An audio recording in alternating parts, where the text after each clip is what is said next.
শালা কি বলবো, সেটিংসে জিপিএস বন্ধ করেও বালের কিছু হয় না রে, কারণ তোর ফোন সেল টাওয়ার আর ওয়াইফাই দিয়েই তোর লোকেশন বের করে ফেলে একদম 10 মিটার পর্যন্ত নিখুঁত। তোর প্রত্যেকটা সিম কার্ড সবসময় কাছের অপারেটরের টাওয়ারে পিং করে নিজের ইউনিক আইএমএসআই কোড পাঠায়, আর অপারেটরও ঠিকই লিখে রাখে তুই কখন কোন টাওয়ারে কানেক্টেড ছিলি। এটাকে সিডিআর রেকর্ড বলে।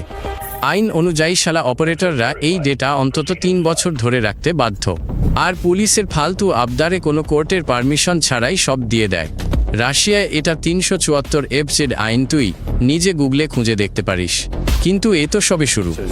তোর ফোন ওয়াইফাই অফ থাকলেও ওয়াইফাই নেটওয়ার্ক স্ক্যান করতে থাকে, আশেপাশের সব ওয়াইফাই পয়েন্টের ম্যাক অ্যাড্রেস জোগাড় করে গুগল লোকেশন সার্ভিসে পাঠিয়ে দেয়। গুগলের কাছে দুনিয়ার প্রায় সব ওয়াইফাই রাউটারের লোকেশনের ডেটা আছে, যা ওরা অ্যান্ড্রয়েড ফোন আর স্ট্রিট ভিউ গাড়ি দিয়ে জমা করেছে। আর এই ডেটা দিয়ে যে কোনো অ্যাপ তোর লোকেশন বের করতে পারে জিপিএস ছাড়াই শালা।